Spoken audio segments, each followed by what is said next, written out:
Malir press club کی جانب سے ملیر بار کے نو منتخب صدر ایڈوکیٹ لطف اللہ سیلرو اور سندھ بار کے ممبر ایڈوکیٹ محمد اشرف سمو اور دیگر سینئر وکلاء ایڈوکیٹ حیدر بخش انصاری، شیر خان راہوجو، فیاض سمو، ایاز چانڈیو اور دیگر کے لیے استقبالیہ تقریب منعقد کی گئی۔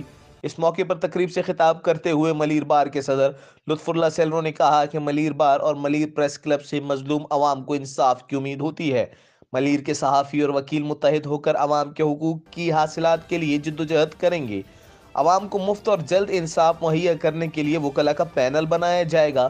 لطف اللہ سیلرو نے کہا کہ ملیر بار کو ملک کی مثالی بار بنائیں گے۔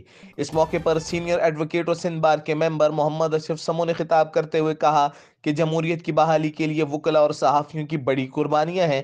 ملیر کے صحافیوں نے ہمیشہ حق اور سچ پر چلتے ہوئے عوام کے مسائل کو ایوانوں تک پہنچایا ہے، کئی مظلوم افراد کو انصاف دلایا ہے۔